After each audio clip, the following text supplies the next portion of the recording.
Good evening student. আমি আজকে তোমাদের কাছে কিছু এমসিকিউ নিয়ে এসেছি। Human development and social infrastructure, যে টপিকটা কোথাও ইন ডিটেলসে পড়ানো হয় না, শুধু ইনফরমেশন দেওয়া হয়, কিন্তু এখান থেকে অনেক কোয়েশ্চেন আমাদের সিভিল সার্ভিসে আসে। তো আমি এই এমসিকিউ উত্তর দিতে দিতে যতটুকু বলা যাবে এই চ্যাপ্টারের ওপর, ডিটেলসে তো আলোচনা করা সম্ভব নয়, তো আমি বলে দেবো। তোমাদের ভালো লাগলে তোমরা শেয়ার করবে, সাবস্ক্রাইব করবে, কারণ আমার যে ক্লাস চলে সেই ক্লাসে আমি এইগুলোকে ইন ডিটেলস ডিসকাস করি এবং সেখান থেকে এই কোশ্চেনগুলোকে ফর্মুলেট করা হয় বিভিন্ন পরীক্ষার। আশা করি এটা তোমাদের কাজে লাগবে। তো আমরা শুরু করি। সাত SATH, এটা এইভাবে দিয়ে দেওয়া হয়েছে কারণ হয়তো অ্যাব্রিভিয়েশন দিতে পারে। এটার পুরো কথা sustainable action for transforming human capital, transforming human capital initiative of নীতি আয়োগ ফোকাসেস অন। তাহলে sustainable action for transforming human capital অর্থাৎ ক্রমাগত মানবীয় মূলধনকে যদি আমরা তৈরি করার চেষ্টা করি, ট্রান্সফর্ম করি, আরো দক্ষতা যদি বাড়াই, যে প্রকল্পের নাম হচ্ছে 7। তাহলে নীতি আয়োগের 7 প্রকল্পের ইনিশিয়েটিভ নেওয়ার জন্য কিসের উপর জোর দিয়েছে? Creating role model state for health system, revamping higher education, building workforce for the future in areas of cutting edge technology, eradicating manual scavenging. তাহলে এখানে আনসার কোনটা হবে? যেহেতু আমরা বলছি sustainable action for transforming human capital, তো নীতি আয়োগ যে ইনিশিয়েটিভটা নিয়েছে, অর্থাৎ যেটা আমাদের ফিউচার রোল মডেল হিসাবে, যেটা হচ্ছে টু ডিজাইন এ রোবাস্ট রোড ম্যাপ, অর্থাৎ আমরা যে এগিয়ে যাব তার জন্য একটা পরিষ্কার পরিচ্ছন্ন একটা পলিসি প্রোগ্রাম তৈরি করতে হবে, road map. Develop a government structure and establish monitoring and tracking mechanism. তাহলে নীতি আয়োগ যেটা করতে চায় 7 যে ইনিশিয়েটিভ নেওয়ার জন্য, তো এইটা করার জন্য তারা বিল্ড করছে 3 ফিউচার রোল মডেল, যেখানে তারা তৈরি করতে চায় একটা রোবাস্ট রোড ম্যাপ। তাহলে রোড ম্যাপ কেমন হবে? যাতে আমার ডেভেলপমেন্টটা সাস্টেন করে, চলতে থাকে। কেমন হবে নীতি আয়োগের রোল এক্ষেত্রে? গভর্নেন্স স্ট্রাকচার, এই পরিচালনা, রাষ্ট্রীয় যে পরিচালনা, এইটা কিন্তু উন্নত মানের হতে হবে। আর যেটা করতে হবে মনিটরিং এবং ট্র্যাকিং মেকানিজম, কিভাবে কোন পদ্ধতি কোন কৌশল অবলম্বন করলে আমরা হিউম্যান ক্যাপিটাল ডেভেলপমেন্টকে সাস্টেইন রাখতে পারব। তাহলে এই 4টের মধ্যে কোনটা? তাহলে আমরা পরিষ্কার বুঝতে পারছি যে হিউম্যান ক্যাপিটাল ডেভেলপ করা। তাহলে ইরাডিকেটিং ম্যানুয়াল স্ক্যাভেঞ্জিং, এই যে জায়গাটা আমরা পাচ্ছি এইটা আলাদা। অর্থাৎ এইটা হচ্ছে আমরা যারা একদম অর্থাৎ ম্যাথর এই সম্প্রদায় যারা আছে সেটাকে কমিয়ে আনা, এটা কিন্তু সাস্টেনেবল হিউম্যান ক্যাপিটাল ডেভেলপমেন্টের মধ্যে আসে না। Build workforce for the future areas of cutting edge technology. তাহলে আমি ওয়ার্কফোর্স তৈরি করব future areas cutting edge technology, বিভিন্ন জিনিস তৈরি করা, যেখানে ছোটখাটো যে কুটির শিল্পের সেই জায়গাটা। Revamping higher education, creating role model state for health system, তাহলে হিউম্যান ক্যাপিটালকে যদি আমাকে ট্রান্সফার করতে হয় সাস্টেনেবল, তাহলে সর্বাগ্রে দরকার হচ্ছে হেলথ। হেলথ সিস্টেমটাকে আমার তৈরি করাটা খুব জরুরি। তাই এখানে আনসার হবে আমাদের A, creating role model states for health system, অর্থাৎ স্বাস্থ্য পরিষেবা, স্বাস্থ্যের বিকাশ। কারণ হিউম্যান ক্যাপিটাল তৈরি করতে গেলে তার ভিতরে প্রোডাক্টিভ ক্ষমতাটাকে তৈরি করতে হবে। তাহলে নিউট্রিশন লেভেল, তার ইমিউনিটি লেভেল, তার ফিজিক্যাল পাওয়ার বা স্ট্রেংথ, এই জায়গাগুলো বিল্ড আপ না করলে তাকে আমি এডুকেশন দিতে পারবো না, তাকে অন্য কোনো ট্রেনিং দিতে পারবো না। তাহলে এইটা হচ্ছে top priority. Number 2, what is are the difference between physical capital and human capital? দুটোর মধ্যে পার্থক্য কি? হিউম্যান ক্যাপিটাল আর physical capital. Number 1, human capital cannot be used as factor of production whereas physical capital can be. No, human capital we can use as a factor of production. A nation's physical capital cannot grow over time whereas human capital can. Physical capital cannot be organized unlike human capital. তাহলে এর মধ্যে কোনটা correct answer? 1 only, 2 and 3 only, 2 only, none of the above. তাহলে বলছে what is are the difference between physical and human capital. তাহলে এক নম্বর বলছি human capital can not be used as factor of production where physical capital can be. না, এটা কতটা ঠিক না? আমরা হিউম্যান ক্যাপিটাল, ফিজিক্যাল ক্যাপিটাল দুটোকেই আমরা ফ্যাক্টর অফ প্রোডাকশন হিসেবে ব্যবহার করতে পারি। In nations, physical capital cannot grow over time, whereas human capital can. No, এটাও ঠিক নয়। আমাদের ফিজিক্যাল ক্যাপিটালও তৈরি হয়, আমাদের রাস্তা তৈরি হয়, বিদ্যুৎ কেন্দ্র তৈরি হয়, আমাদের ইরিগেশন সিস্টেম তৈরি হয়, আমাদের ক্যানেল তৈরি হয়, আমাদের ব্রিজ রোড তৈরি হয়। কাজে ফিজিক্যাল ক্যাপিটাল তৈরি হয়, হাসপাতাল, কলেজ, স্কুল, বিদ্যালয় এগুলো তৈরি হয়। কাজে দুয়েটাও ঠিক নয়। Physical capital can not be organised unlike human capital. অর্থাৎ হিউম্যান ক্যাপিটালকে যেমন আমরা অর্গানাইজ করতে পারি, ফিজিক্যাল ক্যাপিটালকে পারি না, এটাও ঠিক নয়, কোনোটাই ঠিক নয়। কাজেই এখানে আনসার হবে none of the above. Answer হবে none of the above. Rich countries R rich because, rich country আর রিচ কেন ধনী দেশরা ধনী হয় তার কারণ all of them have greater reserves of natural resources than any developing country. They have made adequate investment in the health, education and training of their workforce. All rich nations are democratic, all of the above. তাহলে কোনটা হবে? তাহলে এখানে আমরা যেটা বলবো যে rich countries R rich because all of them have greater reserves of natural resources than any developing country.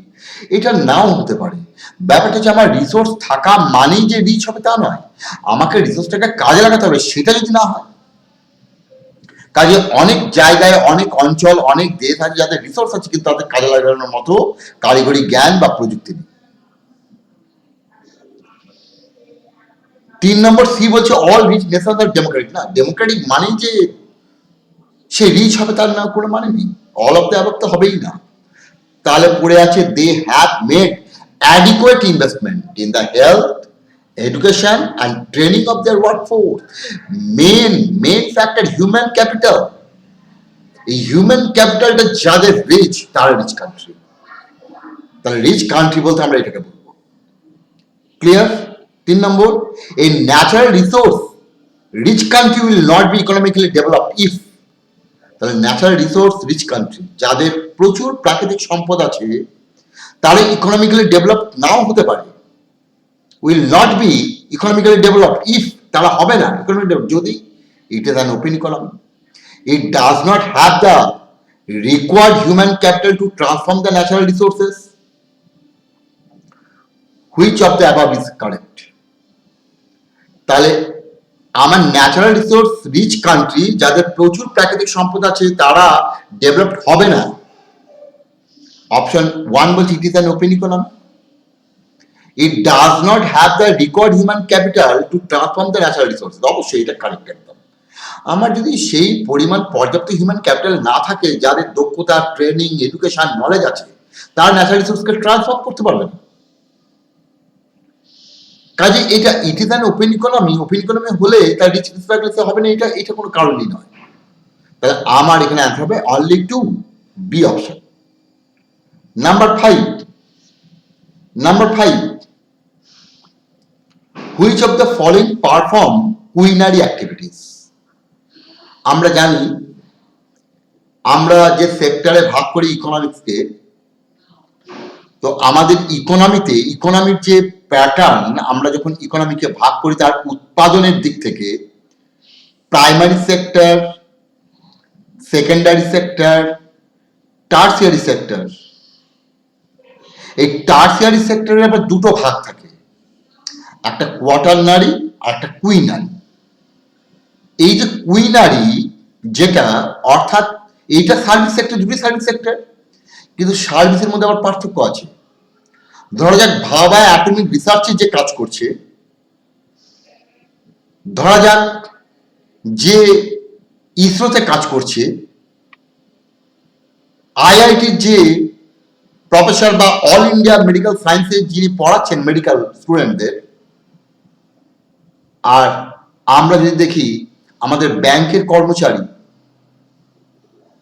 আমাদের ইন্স্যুরেন্সের কর্মচারী, আমাদের ট্রান্সপোর্টের যে কর্মচারী, তারাও সার্ভিস দিচ্ছে, দুটোই সার্ভিস, কিন্তু সার্ভিসের কোয়ালিটির পার্থক্য রয়েছে। ক্লিয়ার? তাহলে secretary of union health department, government of India, supreme কোর্টের জাজ, ক্যাগের যিনি প্রধান, আরবিআই গভর্নর, তাহলে এদের সার্ভিসটা কোন কোয়ালিটির? তাহলে এই জায়গা থেকে আমরা সার্ভিসকে আবার ভাগ করি। CEO of an Indian based MNC, research scientist, তাহলে কোনটা হবে? Clear? Choose the correct answer using the course bill, 1 and 2 only, 2 and 3 only, 1 and 3 all of the above। তাহলে প্রত্যেকটা হচ্ছে high quality job. Union health department secretary, CEO of India based MNC, research scientist, প্রত্যেকের job high quality. তাহলে এগুলো সবগুলো হচ্ছে quinary. Quinary মানে যেখানে কোয়ালিটি সার্ভিস ভেরি হাই, সেটা হচ্ছে কুইনারি। ঠিক আছে? If the population of a nation is fixed, how can it increase its human capital? If the population of a nation is fixed, যদি কোনো রাষ্ট্রের পপুলেশনটা যদি ফিক্সড হয়ে যায়, তাহলে কিভাবে সে হিউম্যান ক্যাপিটালটাকে বাড়াবে?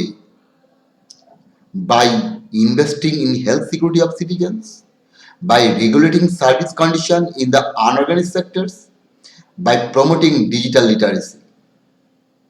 তাহলে যদি আমি ইনভেস্টিং করি in health security of citizens, তাহলে তাদের যদি স্বাস্থ্য সম্পর্কে আমি যদি সিকিউরিটি দিতে পারি, তাদের মৃত্যু হার, ডেথ হার যদি কমিয়ে আনতে পারি,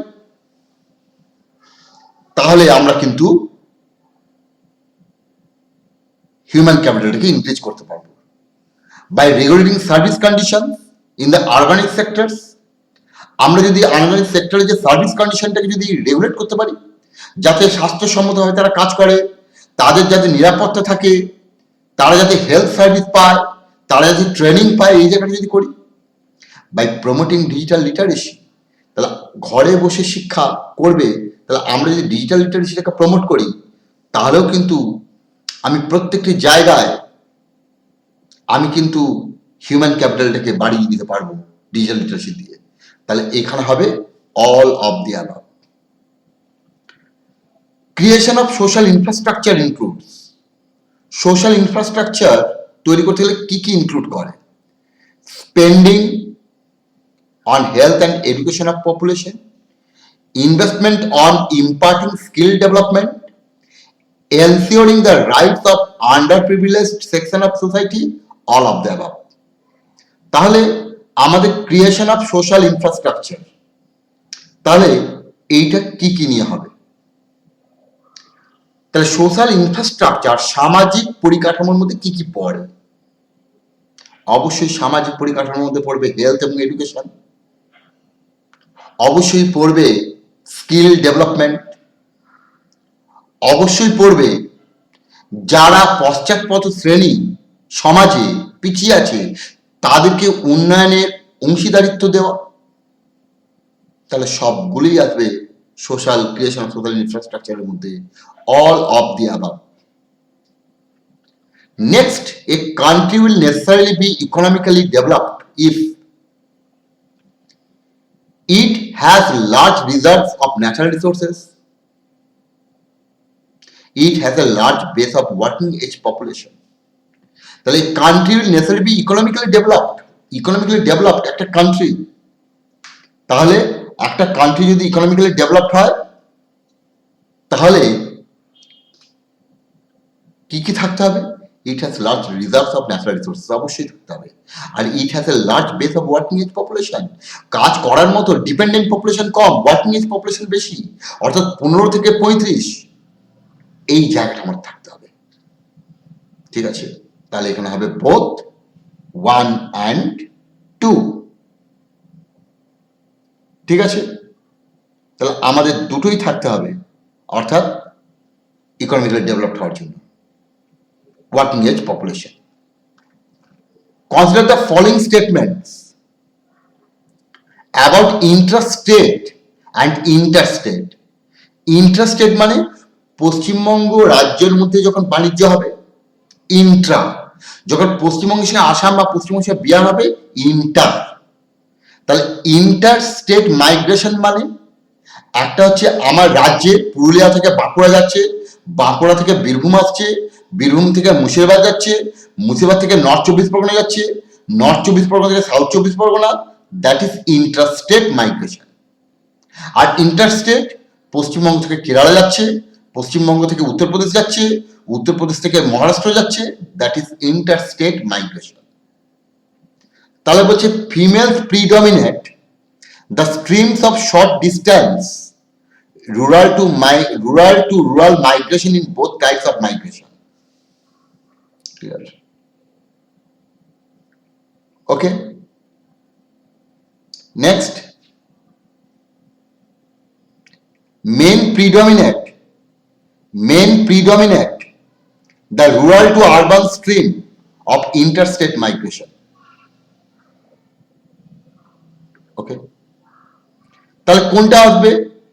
Men predominate the rural to urban stream of interstate population. তাহলে আমরা যদি বলি যে ইন্ট্রাস্টেট এবং ইন্টারস্টেট, তাহলে আমরা দেখব মেয়েরা কিন্তু মেয়েদের ভিতরে যেটা হয় ইন্ট্রাস্টেট, একই রাজ্যের মধ্যে stream for short distance rural to rural migration, both types of migration. Men period the rural to urban streams of interstate,